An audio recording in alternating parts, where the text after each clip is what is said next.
So it is the most common form of arthritis and the most common disease of the joints. Okay, this is osteoarthritis.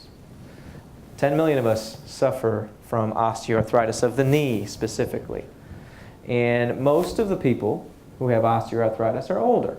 Okay, older than age 45, although that's not entirely true nowadays because younger people are getting it, mostly because we as Americans are getting more and more obese, which is one of the biggest risk factors for developing osteoarthritis of the knee. As we get bigger, our joints fail earlier. Okay, and that's why it's becoming a disease that's now affecting younger and younger people. Okay. Women are much more commonly affected than men with osteoarthritis of the knee specifically. There's other forms of arthritis. These aren't what we're going to talk about. We're talking about osteoarthritis. Okay? There's rheumatoid arthritis. That's a picture of a rheumatoid hand. Okay? It's a very crippling, deforming disease. There's post-traumatic arthritis, meaning the result of a fracture or a fall or a trauma or a car accident. That can result in the development of arthritis. Avascular necrosis. We talked about bone necrosis of the jaw. Basically, that's a type of arthritis that occurs when segments and pieces of bone dies. It's very common in the hip, actually. Infectious arthritis, as a result of an infection, it can destroy and damage a joint. Gout does that same thing. It can really damage the joint. Polymyalgia rheumatica and spondyloarthropathies.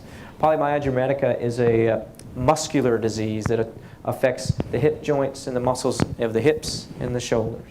Okay? Spondyloarthropathies are things like Reiter's disease, ankylosing spondylitis. Okay? They're inflammatory diseases that attack the spine and the joints. Okay?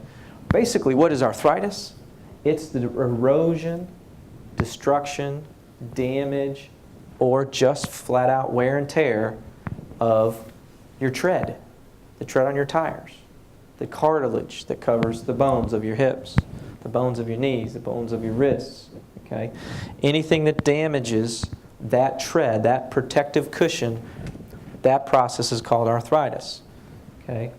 When it's the wear and tear related kind, we call that osteoarthritis. Okay? So osteoarthritis is like wearing out tread on a tire. That's my best analogy. The more miles you put on it, the faster the tread wears out. Okay? That's osteoarthritis. That's much more common than any of those other rare forms of arthritis. Okay? So what are the symptoms? We probably all know these, okay? And there's probably not someone in this, there's no one in this room who's probably hadn't been affected by arthritis in one form or another. Pain is the most common. It's usually activity-related pain in the earliest stages, meaning you go for a walk, you get done, my knee hurts. Or you climb a flight of stairs and your hip hurts, okay? Activity-related pain is by far the most common presenting symptom. Also stiffness, okay? You sit too long in a chair, you go to get up, and your knee don't work. Like you got to straighten yourself up. It takes you 3 minutes to get going. You have an arthritic knee. Okay? That's true of the hip too. Okay? The hip tends to cause symptoms more in the front, in the groin, in the front of your thigh. Same thing. Go to get up and you can't straighten out because you get this kind of soreness right in your hip right here. Okay? That stiffness is a symptom of osteoarthritis. Okay? Swelling. Well, that's the most common thing. And everyone, there's a bunch of y'all who've had a knee replacement, so you know about this. When your joint, your knee, your hip, when it's swollen, it's warm. People kind of freak out about, oh, my knee's warm. It's kind of even a little pink colored. That's inflammation. That's swelling in your knee. Okay, that's a symptom of inflammation and swelling in your knee or arthritis. Decreased range of motion or stiffness. Sometimes the joints don't work right. They catch, they click, they give out, they buckle. Something grabs either in your hip or your knee. Okay? That dysfunction is because things are damaged inside that joint. Okay?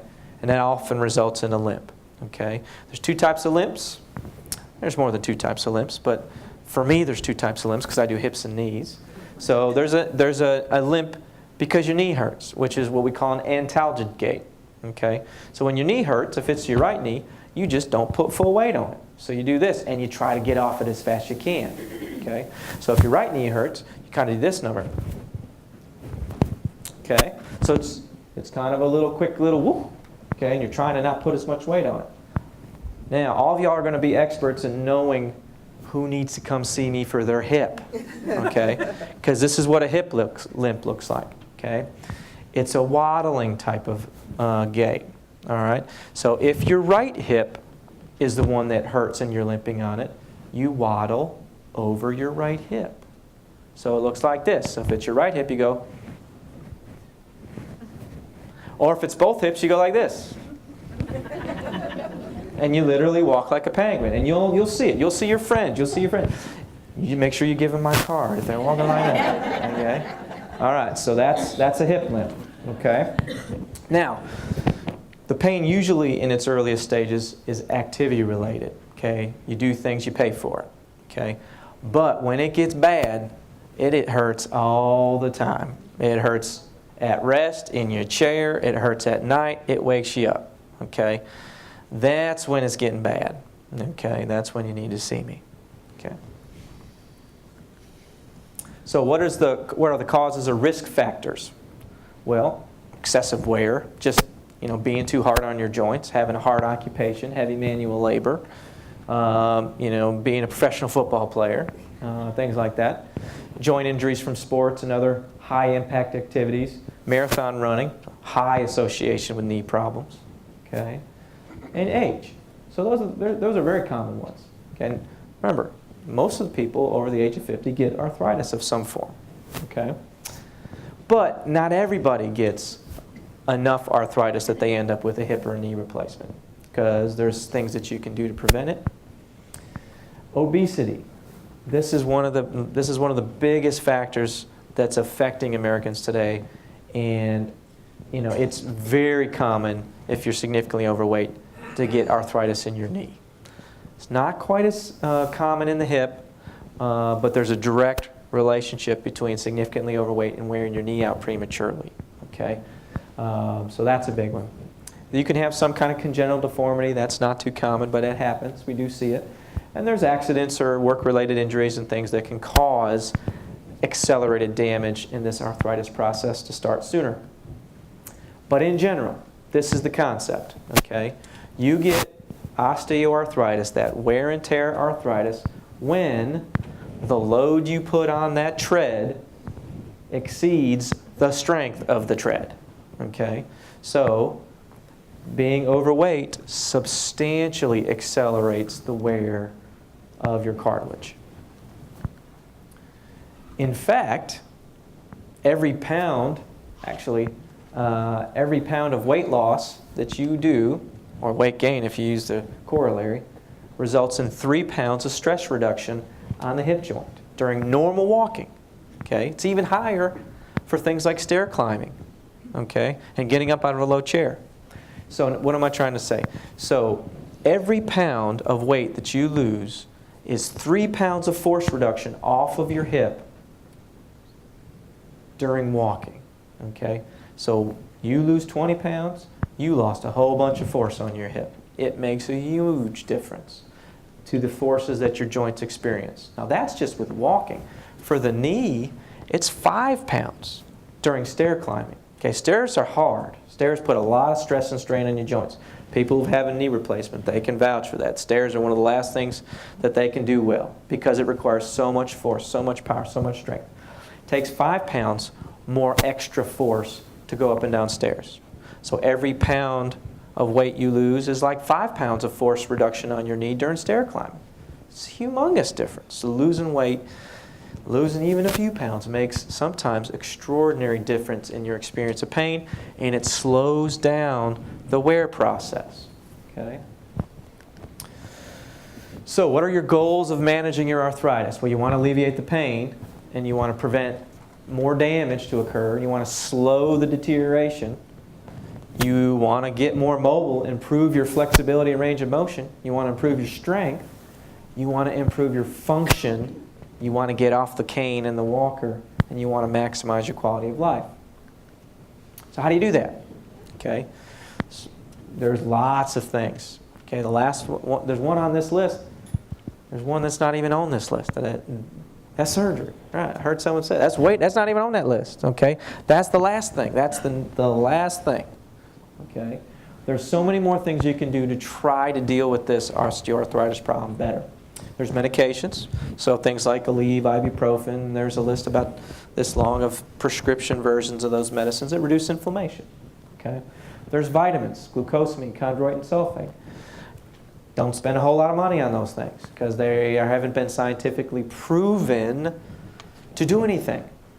Although some of my patients swear by it. They say, man, I took that for 2 years. The moment I stopped it, my knee hurt like crazy. Okay? I have other people that I can't tell one bit from being on it. So my best solution about the vitamin thing, try it. Try it for 2 or 3 weeks. Take it every day. Stop it for a week. Take notes. If during those 3 weeks you were on it, you kind of were doing a little better. During that 1 week you were off it, you were a whole lot stiffer and sore. It's probably helping you. Okay, that's the only way you'll know. Okay, if you're no different, then don't waste your money. There's no good science behind it to support it. Okay, and it's not FDA regulated, so any company can say anything they want about these drugs. Whatever they want to say, they can say. Okay, because it's not FDA regulated. So that's why you go to the GNC and there's like there's a whole cabinet full of this stuff because there's 10 brands of everything. Okay. All right. Exercise, therapy, physical activity, by and large, the best thing that you can do, even if you have the earliest or even moderate stages of arthritis. That's the best thing. Well, maybe not the best thing, because losing those 20 pounds or 30 pounds probably would be even more effective because of how much force you get off your hips and knees. It's so critical. Okay. There's injections you can put in your knee. Intra-articular means inside the joint. Corticosteroid is like a steroid shot. Okay, my thumb is getting arthritis in it from how many steroid shots I give every day in clinic. Okay, it is by far the most common palliative type of treatment for arthritis. It's kind of a quick fix. It's a little Band-Aid you put on that thing. Okay, it's done to help you do the two things right above it: to exercise more, to lose weight, to slow this deterioration. Okay, sometimes it takes a cortisone shot either in your hip and your knee to reduce the pain, reduce the inflammation. Not to undo the damage, just to reduce it. Okay. Joint fluid therapy. There's all different kinds of gels that you can put into your knee. People call them the rooster comb shots. Yeah. Doesn't make you cluck like a chicken. It just comes from rooster combs. Okay. And it's a series of injections. It's usually 3. There's one brand that you have to have 5 injections. But it's a gel you put into your knee. Okay. It just helps lubricate and cushion the knee. Sounds really cool. Just doesn't work that good. It's works for some people. It really does. But it's not the golden egg. Okay? It's not a cure. It doesn't magically refurbish anything. It's kind of like getting a cortisone shot. It's a Band-Aid. It doesn't undo things. Okay? And it sometimes doesn't even work as good as cortisone.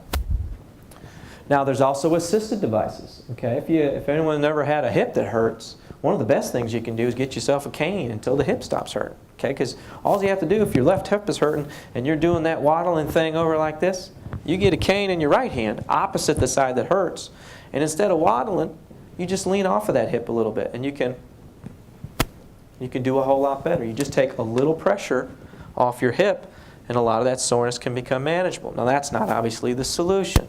That's just another way of dealing with it until you can get the problem resolved.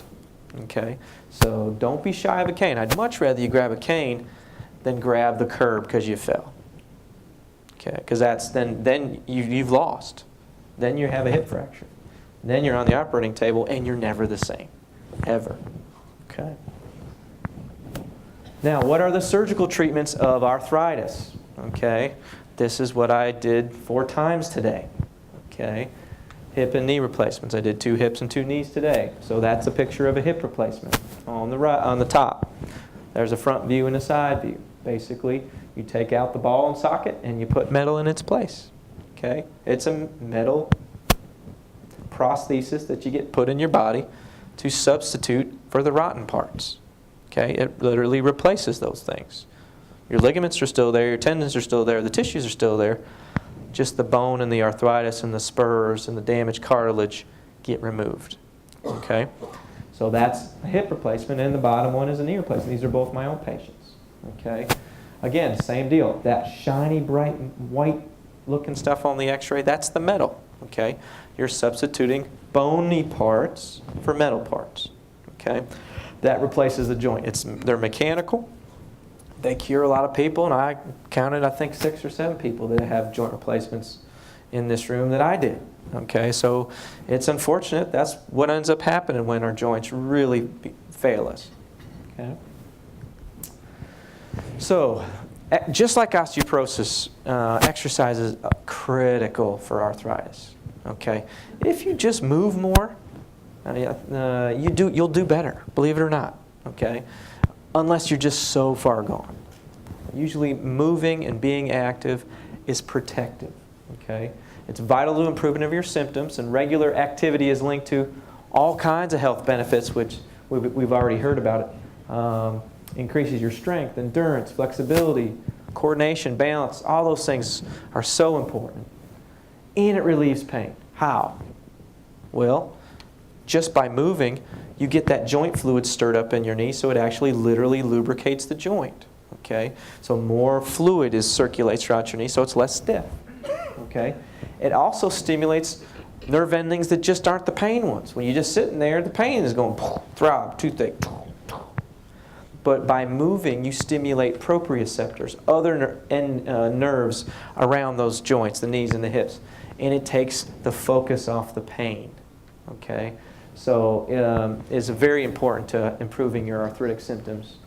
Weight-bearing exercise is actually scientifically proven to promote healthy cartilage. It's one of the biggest misconceptions I talk about in clinic. People think, well, I'm afraid to exercise, right? You tell me that's wear and tear, so if I do more wear and tear, doesn't that make it worse? Well, not exactly. Okay?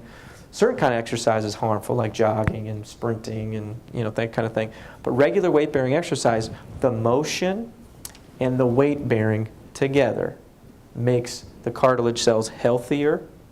It makes their glucosaminoglycans and their little molecules, it makes them produce them better. It makes them more robust. It actually makes cartilage happier. Okay? What we see when we do surgery on knees, when we scope knees, for example, we see a period of time after a knee scope where the cartilage, just from washing the joint fluid out and being a little inactive for 2 weeks, recover from knee scope, the cartilage softens. It just gets softer. Just from that 2 things, washing the fluid out and being inactive. And so we don't let people return from a simple outpatient surgery like a knee scope for a month, because that's how long it takes for you to get back active, get the normal joint fluid back into the knee to make the cartilage robust, firm, and strong again. About a month. Okay?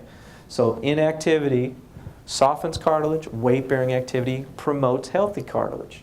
Now, if there's not any sliver of healthy cartilage left in your knee because it's shot, then you probably need a knee replacement. But if you still have some good cartilage, moving, being active, doing weight-bearing exercise, taking some anti-inflammatories, getting a cortisone shot, that's going to keep you going, and it may slow this deterioration and slow the symptoms down a lot. So how do you exercise when your joints hurt? Well, if you do too much, like we just talked about, you're going to aggravate things. Make it sore, make it inflamed, make it warm, make it irritated. And it just hurts. Okay, so you can't do too much. It's easy to do too much. Just ask some of my folks who've had a knee replacement. If you exercise too little, or if you don't do anything, your range of motion suffers, you get really stiff, the cartilage softens, and the pain gets worse. Okay, so it's moderation. You got to do things in moderation. All right.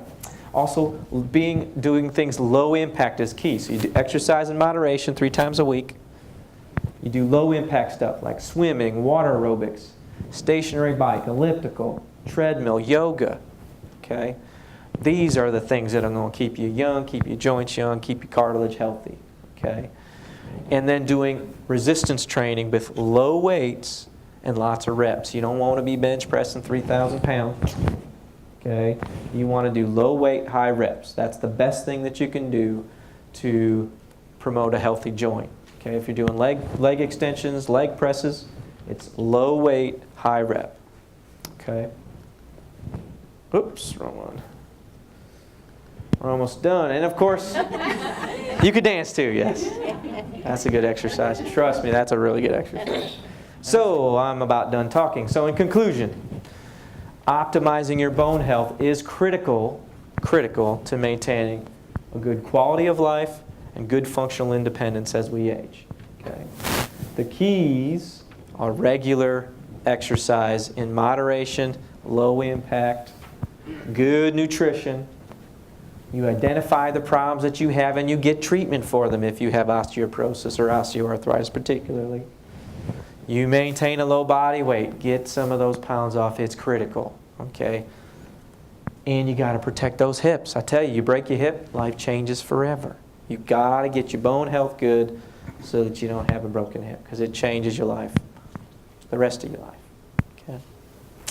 I think that's it. Thank you very much.